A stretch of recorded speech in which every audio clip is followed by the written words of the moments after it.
बिस्मिल्लाहिर्रहमानिर्रहीम, अस्सलाम वालेकुम। मैं शाहिद सकलैन हूँ। आप मुझे मेरे यूट्यूब चैनल फेसबुक पेज पे देख रहे हैं। आज 18 जनवरी है, जुमेरात का दिन है। बात करेंगे कराची की। शहर कराची जो रोशनियों का शहर है, लेकिन अफसोस की बात यह है कि वो आजकल डाकुओं के रहम करम पर है। और उसमें ये हो रहा है कि कई लोग डाकुओं के हाथ से बड़े दर्दनाक तरीके से कत्ल हो रहे हैं। लेकिन आज की जो खबर है वो बहुत अफसोसनाक है। एक तो अफसोसनाक है, लेकिन साथ साथ मशकूक भी हो गई है। पहले जब ये खबर आई तो ये डकैती की लगी थी, लेकिन उसके बाद उसमें थोड़ी सी कुछ नई चीज़ें आई हैं जो उसको मज़ीद मशकूक बना रही हैं। कराची डिफेंस फ़ेज़ 8 साहिल समंदर दीवार के ऊपर बैठे हुए 9 ब्याहता जोड़े, जिनकी शादी को अभी 3 महीने ही हुए थे, दुल्हन के साथ दूल्हा बैठा हुआ था, कि उस लड़के को जिसकी उम्र 25 साल बताई जा रही है, इसको जो है वो 2 लोगों ने गोलियां मारकर जो है वो कत्ल कर दिया। कत्ल करने की वजह क्या बनी, वजूहात क्या सामने आई, पुलिस ने जो शुरू की बात की थी उसमें क्या बताया था और बाद में चीज़ें क्या सामने आई, साथ साथ ये जो है लोग कौन थे जिन्होंने कत्ल किया। और उससे ज़्यादा मामला जो है मशकूक इसलिए हो गया कि जब उसकी लाश को बग़ैर किसी कार्रवाई के उसके जो लवाहिकीन हैं वो लेकर जो है वो गायब हो गए हैं। और फिर उसके बाद बताया गया कि वो अपने आबाई इलाके गए हैं। ना कोई एफआईआर करवाई गई, ना पोस्टमार्टम करवाया गया। डकैती कहा गया, लेकिन वो डकैती से मुख्तलिफ मामला क्यों लग रहा है। और साथ साथ इसके अलावा कुरंगी सेक्टर 50 और एक और वाक़या भी आपके साथ शेयर करूँगा, वो भी बड़ा अफसोसनाक है, गुलशन मेमार का। ये सारी चीज़ें जो है वो आपके साथ शेयर करेंगे। और ये सारी चीज़ें कराची से ही रिलेटेड हैं।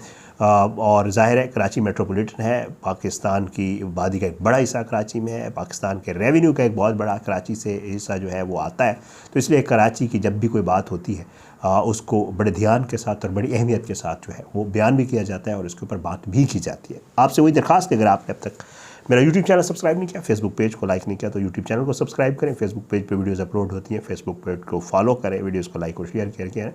और अपना फीडबैक जो है वो कमेंट्स की सूरत में और सोशल मीडिया प्लेटफॉर्म्स के ऊपर मैं मौजूद हूँ, मुझे मैसेजेस की सूरत में भी ज़रूर देते रहा करें, ताकि मैं अपने आप को मज़ीद अपने कंटेंट को उसमें बेहतरी लाऊँ। और जो भी गाइडलाइंस होगी मैं उनके ऊपर ज़रूर अमल करता हूँ, कोशिश होती है। बहरहाल जी, खबरों की तरफ आता हूँ। 3 खबरें आज आपके साथ शेयर करनी है, लेकिन पहले वही खबर जिसका मैंने थंबनेल पे भी जिक्र किया है, तस्वीर भी लगाई है और चीज़ें भी हैं। अब हुआ ये कि ये पुलिस ये बताती है कि साहिल थाने की जो हदूद है उस पे Sahil avenue crossing Khayaban Babar defence phase 8 इसके इलाके में साहिल की पट्टी पर फायरिंग का वाक़या हुआ, जिसमें जो मकतूल है उसकी शनाख्त मोहम्मद अदनान वल्द मोहम्मद इसहाक के नाम से हुई है, जो अपनी अहलिया के साथ साहिल की पट्टी पे बैठा हुआ था। और मकतूल की बताया यही जा रहा है कि 3 माह कबल शादी हुई थी।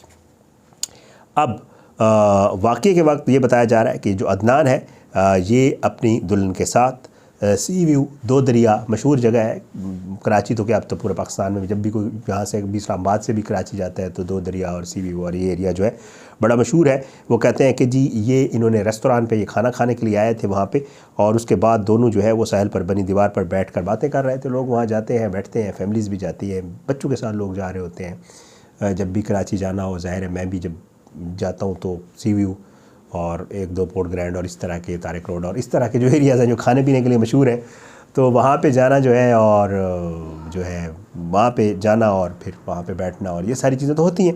इसी तरह जी ये फैमिली के साथ बैठा हुआ था, तो बताया यही जा रहा है, पुलिस इब्तदाई रिपोर्ट में ये बताती है कि जी मोटरसाइकिल पर सवार 2 मुल्ज़िमान आए और उन्होंने लूट मार शुरू कर दी। जो डाकुओं की लूट मार थी उस पे जो है अदनान जो है, जब इसकी ज़ाहिरी बात है जब आपके साथ फैमिली और खुदा न खास्ता कोई आपके साथ बदतमीज़ी करे या कुछ करे तो इश्तियाल आना एक फ़ितरी वजह है।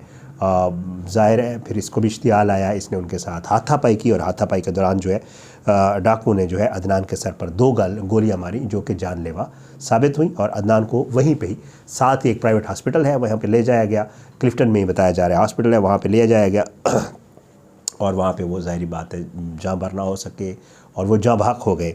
इन्वेस्टिगेशन पुलिस के मुताबिक डाकू मकतूल और उसकी अहलिया से मोबाइल फ़ोन, नकदी और दीगर सामान लूट कर फ़रार हो गए। इत्तला मिलने पर पुलिस पहुंची और इस लाश को ज़ब्त की कार्रवाई के लिए जिना अस्पताल लाया गया, जहाँ उसके मुश्तिल वर्षा लाश को बगैर पोस्टमार्टम कराए ले गए। अच्छा, मकतूल बल्दिया नेवल कॉलोनी का रिहायशी और बलूचिस्तान और कराची में ज़ाती कारोबार करता था, बिजनेसमैन था लड़का, जबकि इसका आबाई ताल्लुक बलूचिस्तान के इलाके कल्लात से था। और वर्षा की जानिब से तदफीन के बाद वाक़े का मुकदमा दर्ज कराने का कहा गया। पुलिस ने मकतूल की गाड़ी साहिल थाने मुंतकिल कर दी और जाए वक़ुआ से शवाहिद इकट्ठे करके बयानात की रोशनी में मुख्तलिफ पहलुओं को पेश नज़र रखकर वाक़े की तफ्तीश शुरू कर दी। अब ये तो हो गया, आपको मैंने वजह वाक़या बताया कि हुआ क्या था, लेकिन इसमें कुछ चीज़ें जो रिपोर्टर्स दोस्त जो बता रहे हैं वहाँ पे जो चीज़ें रिपोर्ट हो रही हैं उसमें ये है कि मामला मशकूक इसलिए नज़र आ रहा है कि जी बाद में जो पुलिस सर्जन है उनकी तरफ से ये बताया गया कि ज़्यादा ज़ख्मों के निशानात थे। अब वो लड़ाई में आए हैं गोलियों की, तो 2 गोलियाँ यहाँ पुलिस ने बताई हैं, बट बताया ये जा रहा है कि शायद गोलियाँ ज़्यादा मारी गई। और उसके बाद डॉक्टर्स ने भी ये वो तस्दीक की कि जी इसके जिस्म के ऊपर जो है गोलियों के निशानात थे। पुलिस सर्जन का, जैसे मैं आपको बता रहा हूँ, उन्होंने भी ज़्यादा गोलियों का कहा। और उसके अलावा जो है इसके मामले को मशकूक एक और चीज़ ने भी बनाया, वो ये कि जो है वहाँ पे पोस्टमार्टम नहीं करवाया गया। लवाहिकीन ने कहा हमने कोई पोस्टमार्टम नहीं करवाया, हालांकि पोस्टमार्टम में पता चल जाता है कॉज ऑफ डेथ का और बाकी चीज़ों का। और साथ साथ वो लाश लेकर चले गए हैं कलात और तदफीन के बाद आके FIR करवाने का कहा है। इस चीज़ में भी मशकूक है, इसलिए लोग ये कह रहे हैं कि मुबैना तौर पर ये मामला जो है वो ज़ाती दुश्मनी का भी हो सकता है और शायद शादी वाले मामला जो है उसका भी हो सकता है, बट डिपेंड करता है। अभी तक जो पुलिस की तफ्तीश है उसमें ये चीज़ सामने है कि शादीशुदा था, यही बीवी थी उसका और उसको इस तरह गोलियाँ मार के कत्ल किया गया। और ये लग यही रहा है कि डकैती पर मुज़ाहमत है। बहुत ही अफसोसनाक वाक़या, ज़ाहिर बात है, नई शादी हुई थी और इन नौबियाता 2 लोगों के जो है वो बैठे हुए थे और इस बीवी के सामने एक शोहर का कत्ल होना बहुत अफसोसनाक है। कराची जो है वो मैं आपको जैसे पहले बता चुका हूँ, एक बच्चा जो क्रिकेट खेल रहा था घर के बाहर। अब कुरंगी का आपको एक वाक़या बता देता हूँ। 50 से फरहान स्कूल के करीब डाकों की फायरिंग से ज़ख्मी होने वाला 18 साला मोहम्मद अयान जिना अस्पताल में दम तोड़ गया। मैट्रिक का तालिब इल्म था, 3 बहन भाइयों में सबसे बड़ा था।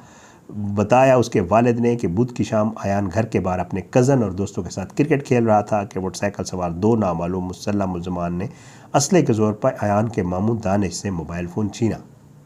डकैती अगेन, यही मैं आपको पहले कह रहा था। और जाने लगी, इस दौरान एक डाकू पिस्तौल लोड करके जाने लगा तो उसके हाथ से मैगज़ीन ज़मीन पर गया तो डाकू ने घबरा कर गोली चला दी जो सड़क को लगते हुए उनके बेटे के पेट में जा लगी।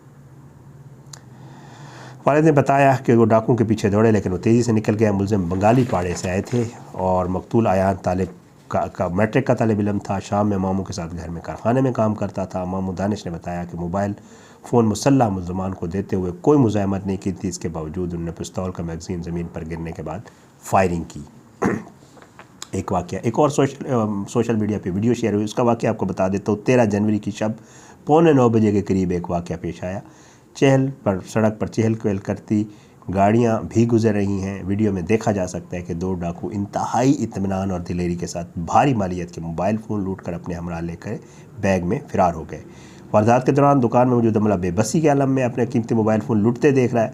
फुटेज में दिखाई देने वाले दोनों डाकू पैंट शर्ट और जैकेट पहने हुए हैं। तस्वीरें मैंने लगा दी हैं थंबनेल के ऊपर और चेहरे पर मास्क भी लगाए हुए हैं और डाकू की पुश्त पर बैग है और सर पर टोपी भी उसने पहनी हुई है। गाहक बनकर दुकान में दाखिल हुए। मोबाइल फ़ोन देखने के दौरान ऊनी टोपी पहने हुए डाकू ने असला निकाल कर लोड किया तो दुकान का अमला खौफज़दा हो गया और जो स्याह जैकेट वाला बंदा था और उसने भी असला निकाल लिया और दुकानदार से काउंटर पर रखे मोबाइल फ़ोन शॉपिंग बैग में रखने को कहा और उसके बाद मनपसंद मोबाइल फ़ोन जो है लेकर वो लोग फ़रार हो गए। और डाकू जब और जहाँ चाहे लूट मार करते और मुज़ाहमत पर शहरियों को कत्ल व ज़ख्मी कर देते हैं, लेकिन साथ साथ पुलिस अफसरान चैन की बांसुरी बजा रहे हैं और शहरी और दुकानदार रोज़ की बुनियाद पर डाकों के हाथों से अपने कीमती माल असबाब से महरूम हो रहे हैं। शहर कायद, शहर कराची, मेरे प्यारे जो है पाकिस्तान पीपल्स पार्टी की हुकूमत वहाँ पे बड़े अरसे से आसिफ अली ज़रदारी साहब और बिलावल भुट्टो ज़रदारी साहब और उनकी हुकूमत, और वहाँ पर ठीक है मेट्रोपॉलिटन है, बड़े शहरों में मामला ज़रा ज़्यादा होते हैं इस तरह के, इसमें भी कोई शक नहीं। अक्सर जब हमसे 2 पीपल्स पार्टी वाले दोस्तों से आप गिला करें ना इस तरह का कि यार आप लोगों की कितनी बड़ी, कहते हैं इतना बड़ा शहर है उसको संभालना मुश्किल भी, तो इसमें कोई शक नहीं है। लेकिन कराची एक बहुत बड़ा शहर है और बहुत बड़ा कारोबारी वो है। हालांकि वहाँ पे पुलिस रेंजर्स बहुत कुछ मौजूद है, लेकिन अनफॉर्चुनेटली और बड़े अफसोस के साथ ये कहना पड़ता है कि इन मामला जो स्ट्रीट क्राइम है वो कभी भी कराची में कम नहीं हुआ और हमेशा कराची के लोग जो है वो इसका निशाना बनते आए हैं, बनते रहे हैं, बन रहे हैं। और अल्लाह रहम करे, खुदा न खास्ता मैं मतलब देख के बंदा चीज़ों को एनालाइज़ करता होता है, पता नहीं अभी आगे भी शायद यही काम चलता रहे। अल्लाह इनको सबको हिदायत दे और अल्लाह इनको इस काबिल बनाए कि इन चीज़ों पे काबू पाने, ताकि हमारे इस शहर का जो रोशनियों का शहर था उसकी रौनकें जो है वो मज़ीद बढ़ें, हैं तो सही मज़ीद बढ़ें। तो इजाज़त दें, इंशाल्लाह अगली वीडियो में मुलाकात होगी।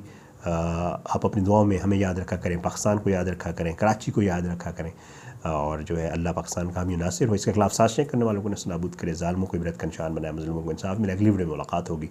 पाकिस्तान ज़िंदाबाद। अल्लाह हाफ़िज़।